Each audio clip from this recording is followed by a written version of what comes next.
자, 지난 시간에 했었던 거 이어서 마저 하도록 하겠습니다.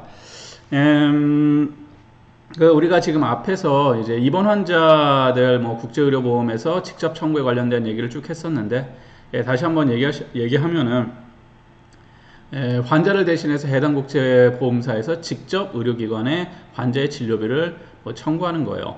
그런데 이제 중요한 건 여러분들이 이 직접 청구의 목적이 가장 중요하다고 보시면 됐었고, 지난 시간에 했듯이 일시적인 경제적 부담이라든지 미수금 발생 리스크를 줄인다든지 환자의 만족도가 증가한다든지 이러한 게 있었었고, 입원 환자 할 때 이렇게 되어 있었던 얘기를 했었고, 진료비 청구 시 체크리스트다 이런 식으로 되어 있었습니다. 자, 그랬을 때 이게 실제로 이제 돈이 오가는 과정에서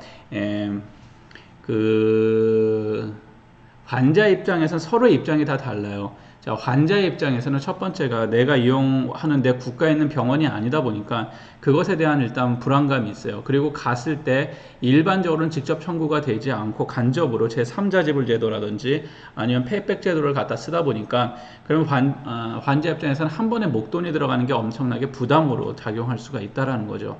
자, 그리고 이렇게 했을 때 만약에 뒤에 내가 이렇게 애프터 서비스처럼 이게 만약에 좋지 않다면 어떻게 할 것이냐, 부작용이 발생한다면 이러한 불안감을 환자들은 다 갖고 있단 말이에요. 자, 반면에 의료기관 같은 경우에는 어떤 게 있을까요? 자, 일단은 환자가 그렇게 해서 오지 않는 게 있을 수가 있고, 첫 번째는 그렇게 목돈을 지불하고 환자가 온다고 했을 때 만약에 이제 환자들이 일단 가지 않을 것이고, 그렇지 않았을 경우에는 환자를 모집하기 위한 어떠한 행위를 해야 되는데 그거 자체가 이렇게 막상 쉽지는 않단 말이에요. 그렇게 되다 보니까 중간에서 보험사가 끼게 되는 거고, 보험사가 환자의 불안감을 낮춰주고, 그리고 어떻게 보면은 모집, 그러니까 호객이죠. 호객 행위를 하는 거에 있어 갖고의 그 불리한 점, 병원이 직접적으로 호객 행위하기가 굉장히 어렵잖아요. 그거를 보험사에서 중간에서 해준단 말이에요. 이렇게 돼서 이제 잘 이어지게 되는데, 이제 보험사 입장에서는 어떤 거냐면은 최대한 보험료를 주기가 싫단 말이야. 환자한테 보험료는 많이 받고 싶지만 의료기관한테 보험료를 내는 거에 대해서는 불편하죠. 최대한 늦게 주고 싶고. 자, 이렇게 되다 보니까 병원하고 이제 또 의료기관과 보험회사 간의 믿음의 문제보다는 예민하게 굴 수밖에 없는 겁니다. 그러다 보니까 앞에서 얘기했었던 건 서류라든지 이러한 것들을 하고, 그리고 가장 기본적인 거는 보험을 한 다음에 보험사에서 돈을 받을 때 이건 공적보험도 마찬가지고 이 사보험도 마찬가지예요. 자, 뭐냐면 심사평가라는 게 항상 들어가 있단 말이에요. 그래서 심사평가라는 거는 의료기관에서 돈 주세요 했을 때 그게 얘네들이 제대로 진료를 했는지 아니면 오바를 해서 진료를 했는지 오바를 해서 기재를 했는지를 다 체크를 합니다. 자, 이게 심사평가예요. 이러다 보니까 심사평가를 해갖고 통과를 해야지 돈이 지불되는 이러한 관계로 계속 지불된다라는 거죠. 그래서 이렇게 여러 가지 서류들이 필요한 겁니다. 그래서 입퇴원 기록지 당연히 필요할 테고, 마취 수술 기록지 이런 것이 왜 필요하냐면은 보고선 이 사람들이 과하게 진료를 했느냐 아니면 적정 진료를 했느냐를 심사하고 평가하기 위해서 $7,000 이상일 경우 주요 의무 기록을 첨부하게 되어 있는 겁니다. 주요 검사 결과지를 봤을 때 이걸 굳이 하지 않아도 되는 거를 예를 들어서 CT로서 혹은 엑스레이로서 촬영해도 되는 거를 굳이 MRI를 사용했다든지 이런 식으로 해서 의료비를 부풀린다든지 이런 것을 잡아내기 위해서 주요 검사 결과지나 이런 거를 달라고 하는 거예요. 경과는 어떻게 좋아졌는지, 퇴원 요약지 이런 거를 갖고 심사평가를 해서 문제가 있다 그러면은 주지를 않아요, 실제. 그래서 일부 깎은 금액으로 준다든지, 자, 이런 식으로 이제 진행이 된다라고 하시면 됩니다. 그래서 여러분들이 요거를 이제 하시면서 느끼신 게, 왜 이러한 것들이 필요하고, 왜 이러한 서류들이 그냥 필요해서 필요한 게 아니라, 뭐 때문에 한다? 심사평가를 하기 위해서 필요하다라고 생각하시면 될 것 같습니다. 자, 유명한 이제 의료기관들이 있어요. 허무사 병원이라든지, 레플스 하스피탈이라든지, 아폴로 하스피탈이라든지 이런 식으로 되어 있는데, 보다시피 대사관이나 임직원, 외국계 기업 임직원, 쉽게 하면은 이러한 외국계 병원들의 특징 중 가장 중요한 특징이 뭐냐 그러면은 국가에서 상주하고 있는 외국인들이 일단 첫 번째 고객입니다. 자, 그래서 대사관 직원들이라든지 유학생이라든지 아니면은 외국계 그 본토 기업에서 일하고 있는 그런 임직원들이 일단은 첫 번째 대상이 되는 겁니다. 자, 뭐 이런 식으로 되어 있고, 그래서 싱가포르의 이제 레플스 호스피탈 같은 경우는 싱가포르 전 지역에 60개의 뭐 네트워크 병원이 있습니다. 그러니까 쉽게 하면 레플스나 아폴로 다 이 네트워크로 만들어져 있는 병원이긴 한데, 이 레플스 호스피탈 같은 경우에 제가 지난번에 얘기했지만 한국에서 굉장히 따라하고 싶어하는 병원인데, 이 병원에도 50% 정도가 내국인 환자로 구성이 되어 있고, 그 나머지 50% 환자들도 장기적으로 거주하고 있는 그러한 외국인들이 대부분이다 라고 보시면 될 것 같습니다. 그리고 이 레플스 같은 경우에는 이제 좀 공격적으로 이제 마케팅이 진행이 되는데, 일본인 환자들이 늘어나는 추세에 맞춰 갖고 의료인들을, 간호사나 의사들을 누구를 갖다 쓰냐면은 일본인 의사와 간호사, 그러니까 언어에서 영어로 하는 거에 대한 불편함, 중국어로 하는 거에 대한 불편함 때문에 그러한 현지 의사들이나 의료인들을 고용해서 아예 파트를 만들어 쓴다든지 뭐 이런 식으로 해서 운영을 하고 있습니다. 또한 전 세계에서 유명한 그러한 국제 보험 회사들하고의 관계도 잘 맺어져 있고, 자, 아폴로 호스피탈 같은 경우는 인도 및 해외에 대략 50개 정도의 병원이 있어요. 체인 병원으로 되는데 아시아에서 가장 큰 네트워크 병원이라고 얘기를 합니다. 아폴로 메디컬 그룹 같은 경우에 굉장히 많이 퍼져 있어요. 인도나 남아시아 전체에. 그리고 그 중에서 7개 병원에서 JCI 인증을 받고 있고, 그래서 아폴로 병원 같은 경우는 철저하게 그 외국인 환자라든지 의료관광에서 특히나 트리트먼트 쪽에 집중이 되어 있는 병원이다라고 생각하시면 될 것 같습니다. 자, 그래서 여기 아폴로 호스피탈에서 유명한 거, 가장 유명하게 많이 하는 것 중에 하나가 고관절이나 아니면 하트 바이패스 같은 그런 하드한 트리트먼트 쪽을 하든지, 혹은 장기 이식이라든지 그 국가에서 받기 어려운 이런 수술들을 굉장히 많이 하고 있어요. 그래서 전 세계, 특히 서구권 환자들이 값은 본인 국가에 비해서 싼 거는 10분의 1에서 뭐 5분의 1, 뭐 반도 아닙니다. 뭐 10%, 50% 가격밖에 안 나가기 때문에 받고, 그리고 의료 수준 자체도 굉장히 좋고, 그래서 JCI 인증이라는 게 있었고, JCI 인증은 쉽게 해서 인증이 있을 텐데, 인증이 있을 텐데. 자, JCI 인증이라는 거는 제가 한번, 지금 그냥 먼저 일단 말로 설명을 할게요. 자, JCI 인증이라는 거는 뭐냐 그러면은, 미국 의료기관이에요. 미국 의료기관에서 이제 미국 의료기관 정도 수준이 된다, 서비스나 아니면 의료 퀄리티나 모든 것이 그 정도 된다 하고 인증을 주는 겁니다. 쉽게 해서. 그래서 이건 미국 인증이에요. 그래서 미국 인증뿐만 아니라 캐나다 여러 가지 인증이 있는데, 가장 공용적으로 많이 쓰는 인증이 JCI 인증이에요. 그러니까 쉽게 하면은 인도라는 국가가 갖고 있는 국가 이미지 자체는 약간 그 퍼블릭 헬스, 공공보건이라든지 공중보건이라든지 위생이라든지 이런 건 아무래도 조금 좋지 않은 이미지가 있겠죠. 자, 이런 게 어떻게 보면 병원이나 의료기관을 선택하는 데도 많은 영향을 미칠 수가 있습니다.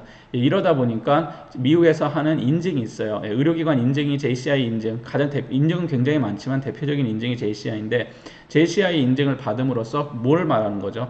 우리가 갖고 있는 그러한 불리한 거를 미국에서 하는 이러한 인증을 받았다 그러면서 그 불안감을 종식시켜 주는 겁니다. 그리고 미국 의료기관에서 받는 그런 수준이 있는 치료하고 별 다를 것이 없더라. 그래서 JCI 인증을 받는 거예요. 그래서 한국 병원들이나 전 세계 외국인을 받는 병원들은 지금 거의 다 JCI 인증을 받고 있어요. 그럼 JCI 인증이 굳이 우리는 외국인 환자를 안 쓰겠다 그러면 받을 필요가 있어요? 없어요? 받을 필요 없습니다, 솔직히. 하지만 한국에 있는 뭐 대형 병원들도, 대형 종합병원들도 다 JCI 인증을 받습니다. 자, 그래서 이거는 어느 정도 수준이 높아졌을 때 어느 정도 기준점에서 평가를 하는 거예요. 의료기관을. 서비스, 의료의 질, 뭐 커뮤니케이션 이런 거 다 평가를 해서 인증 마크를 주는 겁니다. 자, 그래서 뭐 요 JCI 인증이라는 게 뭐 그런 것이고, 알고 JCI 인증이라는 걸 기억해 두시면 되고, 분명히 한번 나올 거예요. 지금 안 나왔는데 앞에서 있을 것 같습니다. 그때 조금 더 자세히 설명을 하도록 하겠습니다. 자, 아니면 태국의 범룽락 하스피탈이라든지 아랍에미레이트의 뭐 두바이 하스피탈이라든지 한국에서 삼성서울병원, 신촌세브란스 등등 많습니다.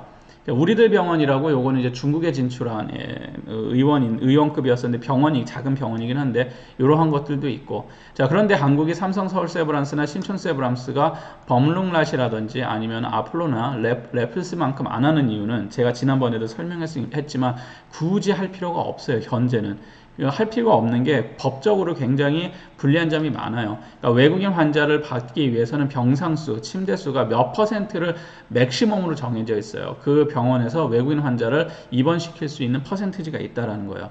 그런 거에 비해서 서울병원이라든지 세브란스처럼 내국인 환자로 넘쳐나는 병원에서 굳이 외국인 환자한테 그렇게 할 이유가 없다라는 거죠. 실제로 외국인 환자가 많이 필요한 거는 한국에 있는 병원급들이에요. 종합병원이 아니라 그 밑에 있는, 제가 의료법에서도 설명했었죠. 병원급들이 더 많은 요구가 있습니다. 환자를 모집하는데. 자, 종합병원 같은 상급 종합병원이나 종합병원에서는 환자가 넘쳐나기 때문에 외국인 환자한테 원래 솔직히 신경을 쓸 만한 여력은 없습니다. 그만한 자원을 들이기에도 지금 법적으로 막혀있는 게 너무 많기 때문에. 그래서 이러한 게 한국에서 실제 의료관광이 범룽라시나 아폴로나 레플스보다 활발히 되지 않는 게 의료기술이 떨어져서도 아니고, 물론 가격이 약간 비싼 것도 있지만 실제로는 레플스하고 별 차이가 없습니다. 오히려 레플스보다 약간 싼 것도 있어요. 자, 이렇게 됐을 때 결국 뭐냐면 그 국가에서 의료법이나 이런 걸로 제재가 들어오기 때문에 이런 게 많이 있더라 라고 생각하시면 됩니다. 그래서 제가 의료법을 설명을 했었던 거고, 의료법에서 병원에 대한 기준이라든지 이런 거를 잘 기억해 두시면 될 것 같아요.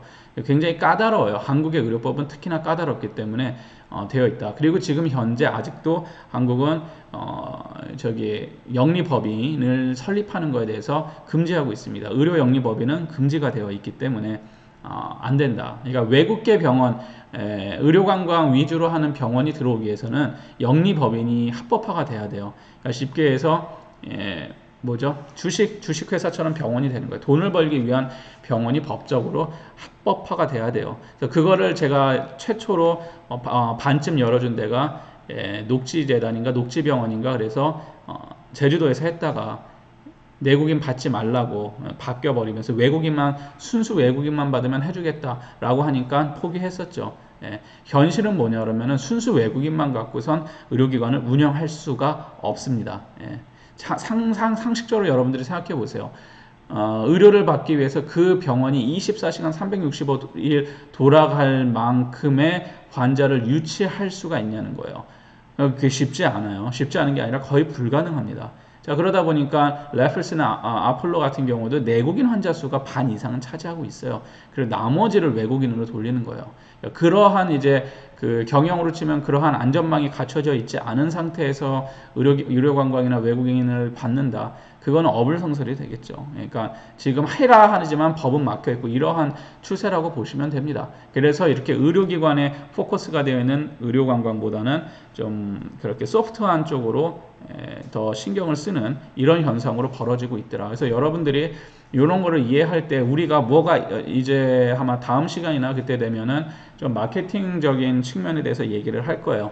측면에 대해서 얘기를 하겠지만, 자, 여러분들이 그런 거에 대해서 우리가 무조건 의료 기술은 좋은데 가격도 뭐 괜찮은 편이고 뭐 이렇게 막 있었잖아요. 원래 맞진 않다고 했지만 뭐 관광 상품이 떨어져서 그게 이유가 아니라는 거예요. 실제로 의료 관광이 지금 형성되고 잘 되고 안 되고는 법의 영향이 가장 큽니다. 그 국가의 의료법이라든지, 자, 이러한 것에 대한 그 제재가 가장 크기 때문에 그런 식으로 이해하시면 될 것 같아요. 자, 왜냐 그러면 제가 이 얘기를 이렇게 계속 누누이 강조하냐면은 의료관광에 대한 굉장히 많은 오해가 있기 때문에 그렇습니다. 자, 의료관광 안 되면 우리는 관광자원이 없어, 의료관광이 안 된다. 말도 안 되는 소리예요. 그러면서 트리트먼트 쪽 이런 수술이나 치료가 들어간 게 돈이 많이 되는데 이게 안 되고 순 가벼운 질환에 된다. 당연하죠. 이쪽은 법적으로 막혀진 게 너무 많기 때문에 들어올 수가 없는 겁니다.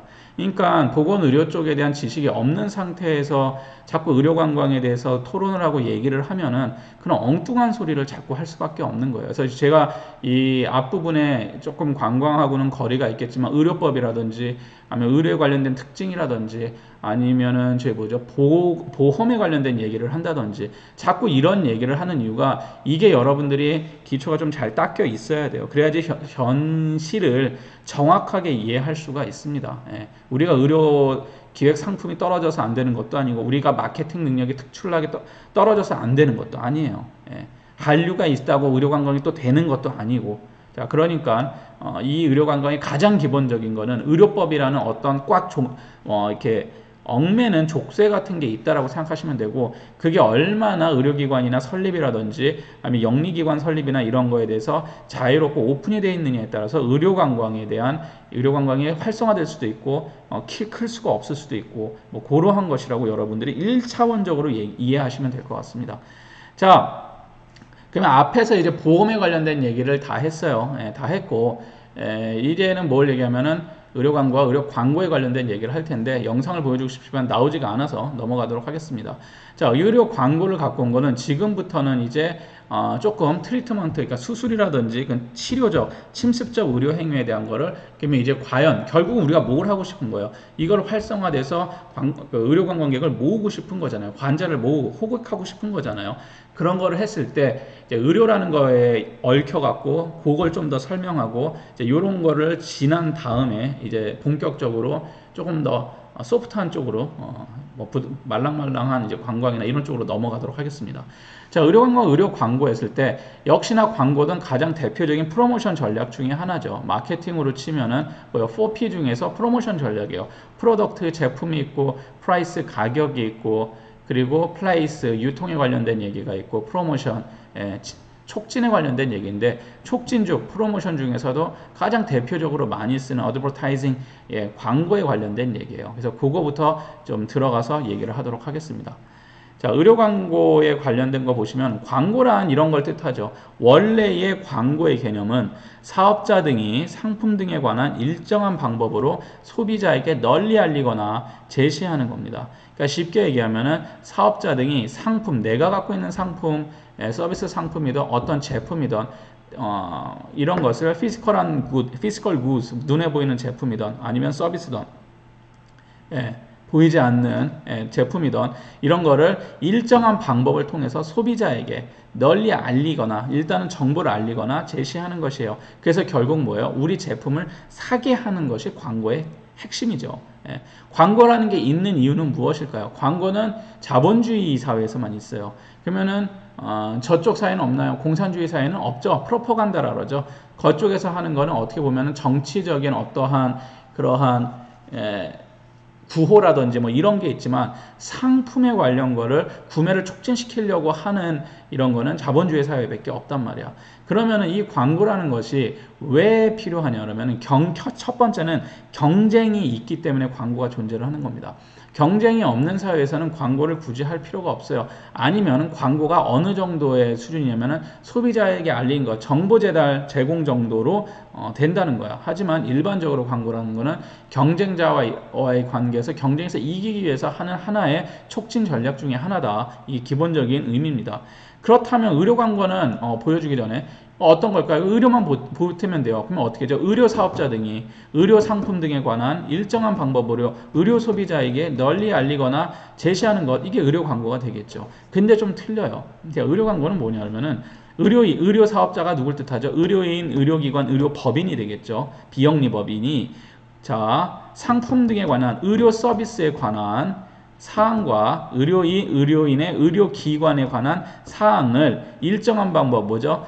신문, 잡지 등의 매체를 이용해서 소비자에게 널리 알리거나 환자들에게 널리 알리거나 제시하는 것 똑같이 볼 수 있어요. 그런데 중요한 것을 보시면 사업자가 뭐로 변하죠? 의료인, 의료기관, 의료법인이라고 되어 있단 말이야. 자, 그러면 우리가 앞에서 의료법이나 이런 걸로 했을 때 의료인에 대한 제가 설명을 했었죠. 의료에 관련된 거, 법에도 뭐 의료법 아주 짧게 기본만 하긴 했지만 자 나온단 말이야. 자 그러면 사업자라는 거는 뭡니까? 일반 사업자는 누구나 할 수 있어요? 누구나 할 수 없어요? 누구나 할 수 있겠죠. 내가 뭐 법인이든 아니면 개인 사업자든 세무서에 신고만 하면 할 수 있단 말이야. 조건만 대충 어느 정도 자본금만 갖고 있으면 할 수 있는 게 사업이에요. 미성년자가 아니고 뭐 이러면은. 하지만 의료 광고는 어떻게 돼요? 의료인, 의료기관, 의료법인이 얘네밖에 안 된다는 거예요. 그러면 이 세 개 안에 들어가지 못하면 할 수 있다 없다? 없다라는 겁니다. 의료 광고라는 거는. 자 달라요. 일반 사업자는 누구나 그 사업을 하는 사람이 누구나 광고주가 될 수 있는 방면에 의료 광고는 된다 안 된다 안 된다라는 겁니다. 관한 사항과 의료인 의료기관에 관한 사항 그런데 어떤 거예요? 의료인 의료기관에 관한 사항을 자 앞에서는 일정한 방법이었지만 여기서는 신문 잡지 등의 매체 아주 그러니까 구체적으로 만들어져 있는 매체만을 이용하게 되어 있습니다. 이걸 이용해서 소비자에게 널리 알리거나 제시하는 것이다. 자, 이 얘기는 뭐냐면은 한정된 공급자가 한정된 매체를 써갖고 환자에게 무엇인가의 정보를 알리는 것이 의료 광고다. 자, 그러면은 일반적인 광고와 가장 큰 차이점은 첫 번째, 광고주가 될 수 있는 광고에다가 만드는 사람은 광고를 이제 제공하는 사람이죠. 사람은 누가 된다? 의료인이라고 그냥 줄여서 보시면 돼요. 그럼 의사, 치과의사, 한의사, 간호사, 조산사. 그런데 실제 의료기관이나 의료법인을 내는 사람들은 이 세 명 의사들만 가능하기 때문에 의사 이외에는 의료 광고를 할 수 있다 없다 없다라는 겁니다. 실제 의료 트리트먼트 관련된 거는 굉장히 이게 다른 얘기예요. 누가 하느냐에 따라서. 그리고 의료인이 의료기관에 관한 사항을 신문 잡지 등의 매체, 이 매체는 뒤에서 더 자세히 얘기할 것이고 하는 것이다. 자, 그러면은 근데 그런 게 이거 또 보여줬네. 그런 게 아니라 제가 보니까 아이유도 나오던데요. 그날엔 뭐 아이유 나오잖아요. 약선전에 아이유 나오고 뭐 이정재가 저기 뭐죠? 의료기기라 그래서 저 세라젬 선전 나오지 않습니까? 연예인들 나오는데 아무나 나오고 막 이렇게 하는데요. 자, 뭐냐면 그런 거는 의료 광고가 아니에요. 의약품 광고, 약에 관련된 광고는 의료 광고에 들어가지가 않습니다. 그러면 의약품 광고라고 법적으로 따로 분리가 되어 있어요. 그리고 저기 세라젬은 마사지 기기가니까 의료기기입니다. 의료기기 광고도 역시나 의료 광고에는 안 들어가요. 되게 웃기죠. 이게 법이 그렇습니다. 자, 그리고 공익적 광고도 의료 광고에 들어가잖아요. 우리 손을 열심히 씻읍시다. 의료 광고가 아니에요. 공익 광고지. 의료기관 개설 예정 안내, 언제 의료기관이 여기 들어올 것입니다. 이것도 의료 광고가 아니에요. 자, 그러면은 도대체 의료 광고라는 거는 무엇이냐? 환자를 유인하는 요소가 없이 의료에 관련된 사항을 보여주는 것이 의료 광고입니다. 근데 재밌는 거는 무엇이 등장하냐면 환자의 유인이 있으면 안 된다. 그러면은 앞에서 얘기했던 것처럼 광고라는 것은 뭐예요? 소비자에게 널리 알려갖고 환자를 유인하는 행위가 광고인데 의료 광고는 뭐 어떡하라고? 환자를 유인하지 말래. 그렇다고 의약품 광고도 의료 광고에 들어가지 않아. 그건 따로 취급하고 의료기기도 따로 취급하고 지금 도대체 의료 광고가 뭐냐는 거예요. 의료 광고는 쉽게 해서 이 병원에서 나라는 오세영이라는 의사가 이러한 턱을 참 잘 깎는다 라고 합시다. 이런 게 의료 광고예요. 쉽게 하면은 성형외과 광고 의료 광고겠죠. 내과, 치과 광고 다 의료 광고예요. 그런데 이렇게 되는 게 의료 광고인데 의료 광고는 어떻게 된다? 환자를 유인을 하면 된다 안 된다? 안 된다는 거예요. 그럼 뭐 어쩌라는 거야? 자, 이 얘기는 이거겠죠. 환자를 유인하지 않는다는 거는 오직 정보만 제공하라는 겁니다. 내가 여기에 의료기관에서 치과 진료를 합니다. 요 정보만 제공하는 거예요. 내가 어디서 공부를 했고 어디서 마쳤습니다. 팩트, 사실만 제공하라는 거죠. 그래서 내 의료 광고를 보고 환자를 유인을 하면 안 된다. 근데 환자가 유인돼서 올 수도 있잖아요. 막 되게 좋은 데서 공부하고 되게 유명한 데서 하고 그렇게 될 수도 있겠지만 일반적으로 환자 유인 요소가 없다라는 거는 그러한 팩트 이외의 것으로 해서 교묘하게 환자를 끌어들이는 게 금지된다. 일반적으로 광고라는 거는 팩트만 보여주지 않아요. 제가 앞에서 보여주는 영상 중에 하나가 광고들의 특징을 보여주는데 예를 들면 옛날에 엘란트라 광고가 있었는데 포르쉐 911을 카레란가 그걸 제끼는 영상이 나옵니다. 그러면서 포르쉐도 못 따라가면서 따봉을 딱 해요. 그 포르쉐 운전주가. 그래서 역시 엘란트라 말도 안 되는 얘기죠. 실제 팩트는 그게 아니잖아. 그런데 광고는 그렇게 만들 수 있다는 거예요. 어떻게 보면 과장 광고일 수도 있겠지만 결국은 광고는 너무너무 그 공익적 피해를 입히지 않는 이상 어느 정도 허풍을 껴도 상관이 없게 봐줍니다. 그러면서 그게 뭐예요? 고객을 유인하는 그런 요소가 있다라는 거예요. 그래서 요 현대적 의미의 광고 같은 경우에는 그래서 어떤 제품을 보여준다든지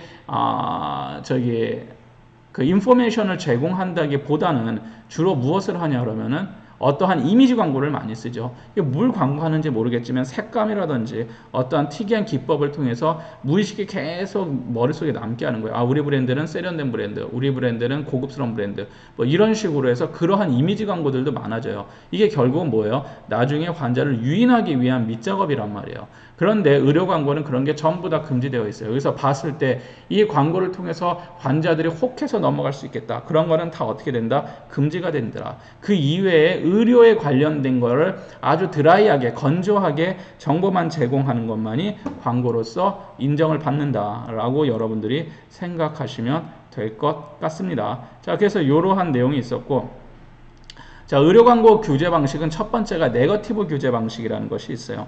자, 네거티브 규제 방식이라는 불필요한 의료 행위를 유발을 시키면 무조건 안 돼요. 그리고 무분별한 허위 광고로 인한 과다 경쟁이 일어나는 것도 안 됩니다. 자, 이런 게 일반적인 네거티브 규제 방식이다라고 얘기를 해요. 자, 여기서는 좀 말이 길어지니까 잠깐 끊고 다시 이어서 하도록 하겠습니다.